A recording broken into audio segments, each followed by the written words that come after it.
ರೇಣುಕಾಸ್ವಾಮಿ ಕೊಲೆ ಪ್ರಕರಣದಲ್ಲಿ ನಟ ದರ್ಶನ್ಗೆ ಈಗ ಬಿಗ್ ಶಾಕ್ ಒಂದು ಸಿಕ್ಕಿದೆ. ಹೌದು, ಜೈಲಿನಲ್ಲಿ ಜೊತೆಗಿದ್ದ ಆಪ್ತರೇ ಈಗ ಉಲ್ಟಾ ಹೊಡೆದ್ರ. ಹೌದು, ದರ್ಶನ್ ಕಾನೂನು ಕುಣಿಕೆ ಇನ್ನಷ್ಟು ಈಗ ಟೈಟ್ ಆಗಲು ಅಷ್ಟಕ್ಕೂ ಕಾರಣಗಳೇನಂತೀರಾ? ರೇಣುಕಾಸ್ವಾಮಿ ಕೊಲೆ ಪ್ರಕರಣ ತನಿಖೆ ಮತ್ತು ನ್ಯಾಯಾಲಯದ ವಿಚಾರಣೆ ಈಗಾಗಲೇ ಪ್ರಮುಖ ಹಂತವನ್ನ ತಲುಪಿತ್ತು. ಆದರೆ ಜೈಲಿನಲ್ಲಿರುವ ನಟ ದರ್ಶನ್ಗೆ ಇದುವರೆಗೆ ಜಾಮೀನು ಸಿಗದೆ ಕಾನೂನು ಹೋರಾಟ ನಡೆಸುತ್ತಿರುವಾಗಲೇ ಈಗ ಒಂದು ಹೊಸ ಬೆಳವಣಿಗೆ ಇಡೀ ಪ್ರಕರಣಕ್ಕೆ ಹೊಸ ತಿರುವನ್ನ ಕೊಟ್ಟಿದೆ. ಹೊರಗಡೆ ಕಾನೂನು ಹೋರಾಟ ನಡೆಯುತ್ತಿದ್ದರೆ ಒಳಗಡೆ ಪ್ರಕರಣ ದಿಕ್ಕನ್ನೇ ಬದಲಿಸುವಂತಹ ಪ್ರಮುಖ ಬೆಳವಣಿಗೆ ಒಂದು ನಡೆದು ಹೋಗಿದೆ. ಇದು ದರ್ಶನ್ ಮತ್ತು ಅವರ ಕಾನೂನು ತಂಡಕ್ಕೆ ತೀವ್ರ ಒಂದು ಆಘಾತ, ಅಂದರೆ ಶಾಕ್ ಅನ್ನೇ ತಂದುಕೊಟ್ಟಿದೆ. ರೇಣುಕಾಸ್ವಾಮಿ ಕೊಲೆ ಪ್ರಕರಣದಲ್ಲಿ ನಟ ದರ್ಶನ್, ಪವಿತ್ರ ಗೌಡ ಸೇರಿದಂತೆ ಪ್ರಮುಖ ಆರೋಪಿಗಳ ಜಾಮೀನು ಅರ್ಜಿಗಳು ಈಗಾಗಲೇ ವಜಾಗೊಂಡಿದ್ದು ಕೋರ್ಟ್ನಲ್ಲಿ ವಿಚಾರಣೆ ಮುಂದುವರೆದಿದೆ. ಇತ್ತೀಚೆಗೆ ಈ ಪ್ರಕರಣದಲ್ಲಿ ಅತ್ಯಂತ ದೊಡ್ಡ ಒಂದು ತಿರುವು ಸಿಕ್ಕಿದೆ. ದರ್ಶನ್ ಅವರ ಅತ್ಯಾಪ್ತರು ಅಂತ ಅನಿಸಿಕೊಂಡವರು, ಜೊತೆಗಿದ್ದವರು, ಆರೋಪಿಗಳೇ ಈಗ ಮಾಫಿ ಸಾಕ್ಷಿಯಾಗಿ ಕೋರ್ಟ್ಗೆ ಅರ್ಜಿಯನ್ನ ಸಲ್ಲಿಸಿದ್ದಾರೆ. ಅಂದರೆ ಅಪ್ರೂವರ್ ಆಗಿ ಕೋರ್ಟ್ಗೆ ಅರ್ಜಿಯನ್ನ ಸಲ್ಲಿಸಿದ್ದಾರೆ. ಮಾಹಿತಿಯ ಪ್ರಕಾರ ಜೈಲಿನಿದ್ದವರೇ ಅತ್ಯಾಪ್ತರೇ ಈಗ ಉಲ್ಟಾ ಹೊಡೆದಿದ್ದಾರೆ. ಪ್ರಕರಣ ನಡೆದ ದಿನದಿಂದ ಜೈಲಿನಲ್ಲಿ ಒಂದೇ ಒಂದು ಕೊಠಡಿಯಲ್ಲಿದ್ದ ದರ್ಶನ್ ಹಾಗೂ ಅವರ ಪರಮ ಆಪ್ತ ವಲಯದಲ್ಲಿದ್ದ ಆರೋಪಿಗಳೇ ಈಗ ಅವರ ವಿರುದ್ಧ ತಿರುಗಿ ಬಿದ್ದಿದ್ದಾರೆ ಅಂತ ಗೊತ್ತಾಗಿದೆ. ದರ್ಶನ್ ಜೊತೆ ಪರಪ್ಪನ ಅಗ್ರಹಾರ ಹಾಗೂ ಬಳ್ಳಾರಿ ಜೈಲಿನ ಸೆಲ್ನಲ್ಲಿದ್ದ ಪ್ರದೋಷ್ ಈಗ ಪ್ರಕರಣದ ಪೂರ್ಣ ಸತ್ಯವನ್ನ ಕೋರ್ಟ್ ಮುಂದೆ ಹೇಳಲು ಮುಂದಾಗಿದ್ದಾರೆ ಅನ್ನೋ ಒಂದು ಆಘಾತಕರ ಮಾಹಿತಿ ಗೊತ್ತಾಗಿದೆ. ಅಷ್ಟೇ ಅಲ್ಲದೆ ನನ್ನನ್ನ ದರ್ಶನ್ ಇರುವ ಸೆಲ್ನಿಂದ ಬೇರೆ ಕಡೆ ವರ್ಗಾಯಿಸಿ ಅಂತ ಮನವಿಯನ್ನು ಕೂಡ ಮಾಡಿಕೊಂಡಿದ್ದಾರೆ. ನನಗೆ ಥ್ರೆಟ್ ಮೇಲೆ ಥ್ರೆಟ್ ಬರ್ತಾ ಇದೆ, ನನ್ನ ದೇಹಕ್ಕೆ ಅಪಾಯವಿದೆ, ನನ್ನ ಜೀವಕ್ಕೆ ಅಪಾಯವಿದೆ. ಅವರಿಬ್ಬರ ನಡುವೆ ಉಂಟಾಗಿರುವ ಭಿನ್ನಾಭಿಪ್ರಾಯ ಮತ್ತು ಒತ್ತಡವನ್ನ ಇದು ಸ್ಪಷ್ಟವಾಗಿ ತೋರಿಸುತ್ತಿದೆ. ವಿನಯ್ ಆರೋಪಿ ನಂಬರ್ 10 ಮತ್ತು ರವಿಶಂಕರ್ ಆರೋಪಿ ನಂಬರ್ 8 ದರ್ಶನ್ಗೆ ನೆರವಾಗಿದ್ದ ಹಾಗೂ ಈ ಕೃತ್ಯದ ಪ್ರತಿಯೊಂದು ಹಂತದಲ್ಲೂ ಜೊತೆಗಿದ್ದ ಈ ಪ್ರಮುಖ ಆರೋಪಿಗಳು ಕೂಡ ಕೋರ್ಟ್ಗೆ ಮಾಫಿ ಸಾಕ್ಷಿ ಅಂದ್ರೆ ಆರೋಪಿ ಅಂದ್ರೆ ಅಪ್ರೂವಲ್ ಆಗಿ ಮಾಡಲು ಅರ್ಜಿಯನ್ನ ಸಲ್ಲಿಸಿದ್ದಾರೆ ಎನ್ನುವ ಮಾಹಿತಿ ಗೊತ್ತಾಗಿದೆ. ಇಷ್ಟು ದಿನ ದರ್ಶನ್ ಬೆನ್ನಿಗೆ ನಿಂತಿದ್ದ ಇವರು ಜೈಲಿನಲ್ಲಿ ಸುದೀರ್ಘ ಅವಧಿ ಕಳೆಯಬೇಕಾಗಿ ಬಂದಾಗ ಹಾಗೂ ಶಿಕ್ಷೆಯ ಭಯ ಎದುರಾದಾಗ ತಮ್ಮನ್ನು ತಾವು ರಕ್ಷಿಸಿಕೊಳ್ಳಲು ಸತ್ಯವನ್ನ ಒಪ್ಪಿಕೊಳ್ಳುವ ನಿರ್ಧಾರಕ್ಕೆ ಬಂದು ಬಿಟ್ಟಿದ್ದಾರೆ. ಸಾಮಾನ್ಯವಾಗಿ ಪೊಲೀಸರು ಕಲೆ ಹಾಕುವ ಸಾಂದರ್ಭಿಕ ಅಂದ್ರೆ ಸರ್ಕಮ್ಸ್ಟೆನ್ಷಿಯಲ್ ಮತ್ತು ತಾಂತ್ರಿಕ ಅಂದ್ರೆ ಟೆಕ್ನಿಕಲ್ ಸಾಕ್ಷಿಗಳಿಂದ ಘಟನೆ ನಡೆದ ಸ್ಥಳದಲ್ಲಿ ಇವರೇ ಇದ್ದಾರು ಅನ್ನುವ ಮಾಹಿತಿ ಗೊತ್ತಾಗಿದೆ. ಇವರು ನೀಡುವ ಸಾಕ್ಷ್ಯಕ್ಕೆ ನ್ಯಾಯಾಲಯದಲ್ಲಿ ಅತ್ಯಂತ ತೂಕವಿರುತ್ತದೆ ಅನ್ನೋದು ಕೂಡ ಗೊತ್ತಾಗಿ ಹೋಗಿದೆ. ಪಟ್ಟಣಗೆರೆ ಶೆಡ್ನಲ್ಲಿ ರೇಣುಕಾಸ್ವಾಮಿ ಮೇಲೆ ಹಲ್ಲೆ ನಡೆದಾಗ ಅಲ್ಲಿ ಏನೇನು ನಡೆಯಿತು, ಯಾರ್ಯಾರು ಯಾವ್ಯಾವ ಪಾತ್ರಗಳನ್ನು ವಹಿಸಿದ್ದರು ಎಂಬುದು ಪ್ರತ್ಯಕ್ಷ ಮಾಹಿತಿ ಪ್ರದೋಷ್ ಮತ್ತು ಇತರರಿಗೆ ಚೆನ್ನಾಗಿ ಗೊತ್ತು ಹಾಗೂ ಅವರು ಅಲ್ಲಿ ಇದ್ದರು ಎನ್ನುವುದು ಈಗ ಸರ್ಕಮ್ಸ್ಟೆನ್ಷಿಯಲ್ ಮಾಹಿತಿಯ ಪ್ರಕಾರ ಗೊತ್ತಾಗಿ ಹೋಗಿದೆ. ಆರೋಪಿಗಳೇ ಸತ್ಯ ಒಪ್ಪಿಕೊಂಡು ಮಾಫಿಯಾ ಸಾಕ್ಷಿಯಾಗಿ ಪ್ರಾಸಿಕ್ಯೂಷನ್ಗೆ ಬೆಂಬಲ ನೀಡಿದರೆ ಸರ್ಕಾರಿ ಅಭಿಯೋಜಕರು ಅಂದರೆ ಪ್ರಾಸಿಕ್ಯೂಷನ್ ದರ್ಶನ್ ವಿರುದ್ಧದ ಆರೋಪಗಳನ್ನು ಸಾಬೀತುಪಡಿಸಲು ತೀರಾ ಸುಲಭ. ಕೋರ್ಟ್ ಈ ಮಾಫಿ ಸಾಕ್ಷಿಗಳನ್ನ ಹೇಳಿಕೆಗಳನ್ನ ಅಂದರೆ 164 ಸ್ಟೇಟ್ಮೆಂಟ್ ಅನ್ನ ದಾಖಲಿಸಿಕೊಂಡರೆ ದರ್ಶನ್ ಅವರಿಗೆ ಕಾನೂನು ಅಡಿಯಲ್ಲಿ ಯಾವುದೇ ರೀತಿಯ ವಿನಾಯಿತಿ ಸಿಗದಂತೆ ಕಾನೂನು ಕುಣಿಕೆಗೆ ಬಿಗಿಯಾಗುವುದು ಖಚಿತ ಅಂತ ಈಗ ಪ್ರಾಸಿಕ್ಯೂಷನ್ಗೆ ಗೊತ್ತಾಗಿ ಹೋಗಿದೆ. ಅಷ್ಟಕ್ಕೂ ಈ ಮಾಫಿ ಸಾಕ್ಷಿ ಅಂದ್ರೆ ಏನು ಅನ್ನೋದು ಎಷ್ಟೋ ಜನಕ್ಕೆ ಗೊತ್ತಿಲ್ಲ.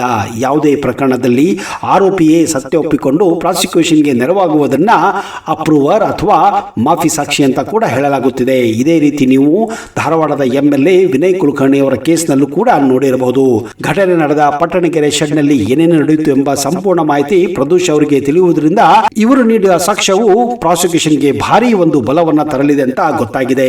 ಈ ಮೂವರಲ್ಲಿ ಯಾರ ಸಾಕ್ಷ್ಯ ಪ್ರಕರಣವು ಹೆಚ್ಚು ಬಲ ನೀಡುತ್ತಿದೆ ಎಂಬುದನ್ನು ಪರಿಶೀಲಿಸಿ ಪ್ರಾಸಿಕ್ಯೂಷನ್ ಮತ್ತು ಕೋರ್ಟ್ ನಿರ್ಧಾರ ತೆಗೆದುಕೊಳ್ಳಲಿ. ಒಂದು ವೇಳೆ ಕೋರ್ಟ್ ಇದನ್ನ ಪುರಸ್ಕರಿಸಿದರೆ ದರ್ಶನ್ ಅವರಿಗೆ ಕಾನೂನಾತ್ಮಕವಾಗಿ ಭಾರಿ ಕಟ್ಟು ಎದುರಾಗಲಿದೆ ಅಂತ ಈಗಾಗಲೇ ಎಲ್ಲ ಕಡೆಯಿಂದ ಮಾತುಗಳು ಕೇಳಿ ಬರುತ್ತವೆ. ಜೈಲು ಅಂದ್ರನೇ ಹಾಗೆ ಸ್ನೇಹಿತರೆ, ಇಲ್ಲಿ ಏನೆಲ್ಲ ನಡೆಯುತ್ತಿದೆ ಅನ್ನೋದು ಪ್ರತಿಯೊಬ್ಬರಿಗೂ ತಿಳಿಯಲೇಬೇಕು.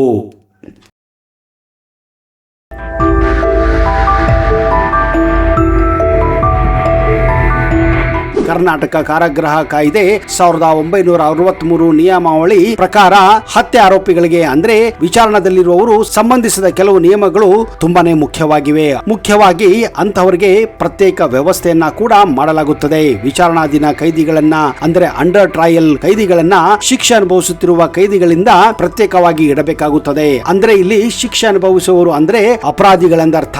ಆದ್ರೆ ವಿಚಾರಣಾದ ಕೈದಿಗಳು ಇನ್ನೂ ಅಪರಾಧ ಸಾಬೀತಾಗದೆ ಕಾರಣ ಅಂತವರನ್ನ ಪ್ರತ್ಯೇಕ ಸೆಲ್ ನಲ್ಲಿ ಇಡಬೇಕಾಗುತ್ತದೆ.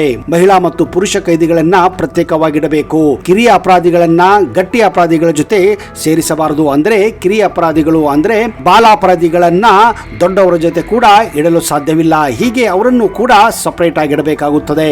ವಸತಿ ಮತ್ತು ಆಹಾರ ಕೈದಿಗಳಿಗೆ ಸೂಕ್ತ ಸೆಲ್ ಅಥವಾ ಬ್ಯಾರೆಕ್, ಹಾಸಿಗೆ, ಬಟ್ಟೆ ಕೂಡ ನೀಡಬೇಕಾಗುತ್ತದೆ. ಕಾರಾಗೃಹ ನಿಯಮಾವಳಿಯಂತೆ ನಿಗದಿತ ಆಹಾರ ಅದು ಸಸ್ಯಾಹಾರ ಆಗಬಹುದು, ಮಾಂಸಾಹಾರ ಆಗಬಹುದು, ಅವುಗಳನ್ನ ನಿಯಮಿತವಾಗಿ ಟೈಮ್ಗೆ ತಕ್ಕ ಹಾಗೆ ಕೊಡಬೇಕಾಗುತ್ತದೆ. ವೈದ್ಯಕೀಯ ಸೌಲಭ್ಯಗಳು ಪ್ರತಿಯೊಂದು ಜೈಲಿಗೂ ವೈದ್ಯರು ಇರಲೇಬೇಕು. ಪ್ರವೇಶ ಸಮಯದಲ್ಲಿ ಅಂದ್ರೆ ಕೈದಿಗಳ ಪ್ರವೇಶ ಸಮಯದಲ್ಲಿ ವೈದ್ಯಕೀಯ ತಪಾಸಣೆ, ಅನಾರೋಗ್ಯವಾಗಿದ್ದರೆ ಅಂತವರಿಗೆ ಚಿಕಿತ್ಸೆ ಕೊಡೋದು ಕಡ್ಡಾಯವಾಗಿದೆ. ಭೇಟಿ ಮತ್ತು ಮಾತುಕತೆ ಕುಟುಂಬದವರು, ಸ್ನೇಹಿತರು, ವಕೀಲರನ್ನ ಮೇಲ್ವಿಚಾರಣೆ ಅಡಿಯಲ್ಲಿ ಭೇಟಿ ಮಾಡಲು ಹಕ್ಕು ಇರುತ್ತದೆ. ಪತ್ರ ಬರೆದುಕೊಳ್ಳುವುದು, ಸ್ವೀಕರಿಸುವ ಅವಕಾಶ ಕೂಡ ಅದರಲ್ಲಿ ಒಳಪಟ್ಟಿರುತ್ತದೆ. ನ್ಯಾಯಾಲಯದ ಹಾಜರು ವಿಚಾರಣಾಧೀನ ಕೈದಿಗಳನ್ನ ಕೋರ್ಟ್ಗೆ ಸಮಯಕ್ಕೆ ಸರಿಯಾಗಿ ಹಾಜರು ಮಾಡಬೇಕಾಗುತ್ತದೆ. ಅಷ್ಟೇ ಅಲ್ಲದೆ ಕೈದಿಗಳಿಗೆ ಕೆಲವೊಂದು ಕೆಲಸವನ್ನ ಕೂಡ ಕೊಡಲಾಗುತ್ತದೆ. ವಿಚಾರಣಾ ಕೈದಿಗಳನ್ನ ಕೆಲಸ ಮಾಡಲು ಬಲವಂತ ಮಾಡಬಾರದು ಎನ್ನುವ ಕಾಯ್ದೆ ಕೂಡ ಇದೆ. ಸ್ವಯಂ ಇಚ್ಛೆಯಿಂದ ಕೆಲಸ ಮಾಡಲು ಅವಕಾಶ ನೀಡಬೇಕು. ಅಷ್ಟೇ ಅಲ್ಲದೆ ಅಪರಾಧಿಗಳಿಗೆ ಕಂಪಲ್ಸರಿ ಆಗಿ ಜೈಲಿನಲ್ಲಿ ಕೆಲಸ ಮಾಡಲೇಬೇಕಾಗುತ್ತದೆ.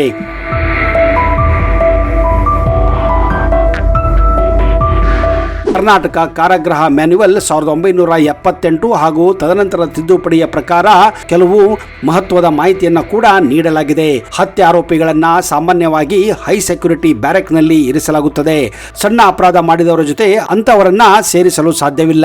ಭಯೋತ್ಪಾದಕರು ಮತ್ತು ಅತಿ ಗಂಭೀರ ಅಪರಾಧಿಗಳ ಕೈದಿಗಳಿಗಾಗಿ ಹೆಚ್ಚಿನ ಭದ್ರತೆ ವ್ಯವಸ್ಥೆಯ ಪ್ರತ್ಯೇಕ ಕೋಣೆಗಳು ಕೂಡ ಇಲ್ಲಿ ಅಳವಡಿಸಲಾಗಿದೆ. ಜೈಲಿನ ಪ್ರಮುಖ ಪ್ರದೇಶಗಳಲ್ಲಿ ನಿರಂತರವಾಗಿ ಸಿಸಿಟಿವಿ ಕ್ಯಾಮೆರಾಗಳ ಕಣ್ಗಾವಲು ಇದ್ದೇ ಇರುತ್ತದೆ. ಈ ಜೈಲಿನಲ್ಲಿ ನ್ಯಾಯಾಲಯದ ಆದೇಶದ ಮೇರೆಗೆ ನ್ಯಾಯಾಂಗ ಬಂಧನ ಅಂದ್ರೆ ಜುಡಿಷಿಯಲ್ ಕಸ್ಟಡಿ ಮತ್ತು ಪೊಲೀಸ್ ಕಸ್ಟಡಿ, ಈ ಎರಡು ರೀತಿಯ ಕೈದಿಗಳು ಇಲ್ಲಿ ಇರುತ್ತಾರೆ. ಕೈದಿಗಳು ಕುಟುಂಬದ ಸದಸ್ಯರನ್ನು ಭೇಟಿ ಮಾಡಲು ನಿರ್ದಿಷ್ಟ ನಿಯಮ ಮತ್ತು ಸಮಯಗಳನ್ನ ಕೂಡ ಇಲ್ಲಿ ನಿಗದಿಪಡಿಸಲಾಗಿದೆ. ಆಂತರಿಕ ಬಣ ರಾಜಕೀಯ ಮತ್ತು ಹಣಕಾಸು ವ್ಯವಹಾರಗಳಿಂದಾಗಿ ಕೈದಿಗಳ ನಡುವೆ ಇಲ್ಲಿ ಆಗಾಗ ಗಂಭೀರ ಗ್ಯಾಂಗ್ ವಾರ್ಗಳು ಕೂಡ ನಡೆಯುತ್ತಾನೆ ಇರುತ್ತವೆ. ಇಲ್ಲಿನ ಸಿಬ್ಬಂದಿ 5,000 ರೂಪಾಯಿಂದ 1 ಲಕ್ಷ ರೂಪಾಯಿವರೆಗೆ ಹಣ ಪಡೆದು ಮೊಬೈಲ್ ಫೋನು, ಉತ್ತಮ ಆಹಾರ ಮತ್ತು ಐಷಾರಾಮಿ ವಸ್ತುಗಳನ್ನು ಒದಗಿಸುತ್ತಾರೆ ಎಂಬ ಇತ್ತೀಚೆಗೆ ಹಲವಾರು ಗಂಭೀರ ಆರೋಪಗಳು ಕೇಳಲ್ಪಟ್ಟಿವೆ.